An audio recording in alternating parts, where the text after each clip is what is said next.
Welcome back to the corner. Here are 5 Apple leaks that have happened in this past week. So at the time of this recording, it's actually January, which is kind of crazy that we have 5 leaks already in the year of 2026. We're going to go over these Apple leaks and let you know our opinions and what we think Apple should do based off of the leaks. Just about 2 weeks ago, we thought that the iPhone 18 Pro cutout for the camera would have been on the left side in a very small area. Now, that was completely wrong because things just kind of keep switching, and this happens every single year from my understanding. And this year, they're just gonna take that dynamic island, shrink it down a bit, and pop in that Face ID into the display. So it will be covered by a screen and you'll just have a smaller dynamic island. Personally, I think this is a great idea because I know a lot of people say that the island is a huge distraction for them while they're on their phone. So the smaller it is, the better. Even with that island, when you get that notification, the less room it takes up, like a call coming in. Obviously, it comes down and you have this pop-up. It's nice to have less real estate being taken up by the dynamic island, but also still a feature that every Apple user loves. I love it. I love being able to touch that dynamic island to bring down a call, or I can see my music's up there as well and press and hold it. Yeah, it's actually really cool too. As someone who follow sports, you can actually favorite a sports team and they will show you the current score of the game if you just tap it, and then it comes down and shows you the score of the game that you're watching. But it also is a huge issue for some people, so I know this will kind of find a better balance for Apple and please the broader audience. Number 2 on our list is actually one that Jacob brushed on in a YouTube short earlier this week, and it is that Apple is moving closer to production of a MacBook Pro with OLED panel. Now, I think this is an amazing idea. Bringing OLED into the Macs is something that we definitely needed. We see it in our phones already. It's beautiful colors, and we know we're gonna get that same color space from a MacBook. It's gonna be absolutely awesome. Right. And speaking of Mac, I know you also touched base on the fact that Mac is rumored to be making a touchscreen MacBook, which personally I think is pointless considering that they already have the iPad Pro and you can get the Apple Pen and you can get a keyboard with a trackpad on it. Yeah, so essentially what they're doing is just turning their MacBooks into a touch line. Let's call it that. They already tried with the touch bar on the top of the Mac. Right. That didn't work. I think they kept it for what, 1 or 2 years? 1 year. I believe it was 1 year. I know it had a lot of issues. It killed the battery and it also just didn't work at all half the time. That's the one thing that I've noticed about using a Mac recently is that the battery life is killer, and I can do all of the things that I want to do: video edit, motion graphics, design, anything on that battery life without having to be plugged in. Now, with the touchscreen, we might lose some of that, but with those apps that I just named, maybe Adobe Illustrator or Premiere Pro, video editing might be a little bit easier. It might add to that. Now, I've never done it with a touchscreen, and it might be the same as just using DaVinci Resolve on an iPad Pro, because that's there and it's beautiful there, but it might be a little bit difficult. So, if you are someone that does like the iPad Pro, and maybe this will just be an even more powerful iPad Pro, this could be a product for you. I know there was the Surface Books for Microsoft, so maybe they're just trying to have a direct competitor for that market. But we'll see. As I said, I'm not a huge fan of it. I think it's a bit redundant having the iPad Pro plus a MacBook Pro with touchscreen, or just a MacBook Air with touchscreen. We'll see.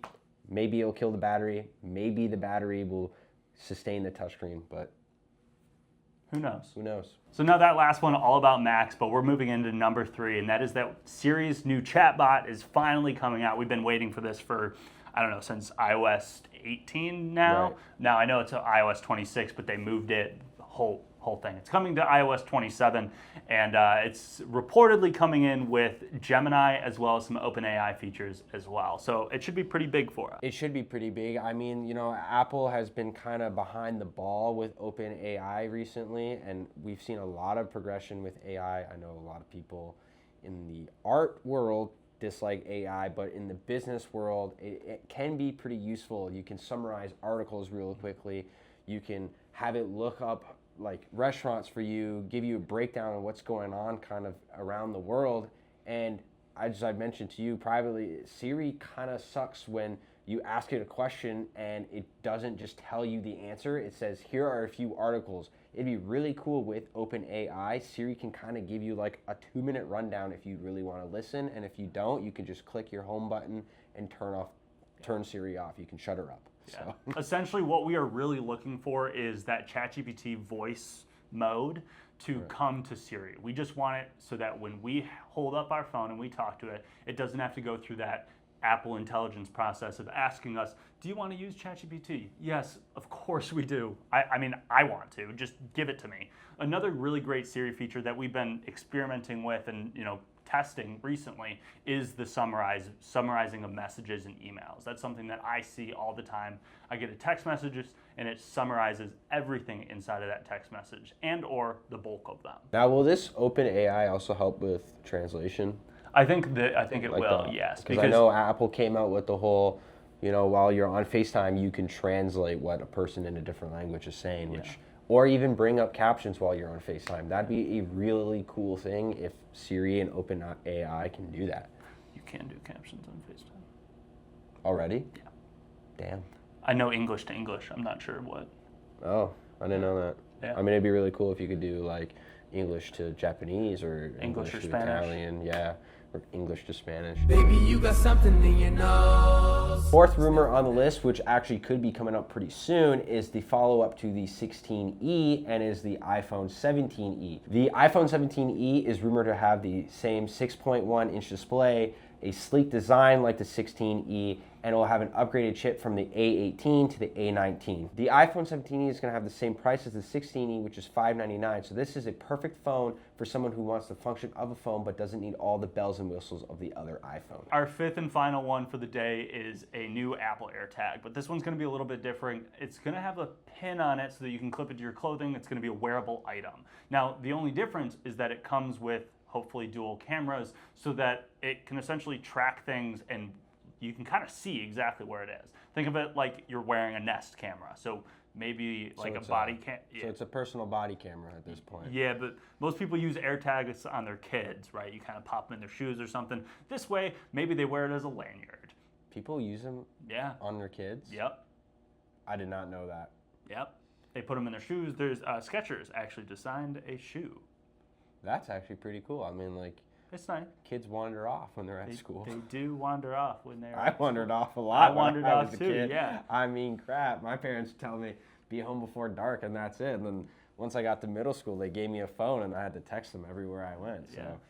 So anyways, guys, that is the 5 leaked rumors that we have early on in the year of 2026. We hope that you enjoyed the video. Don't forget to like, comment, and subscribe, and help us reach our goal of 500 subscribers. Thank you guys very much, and we will see you guys super soon.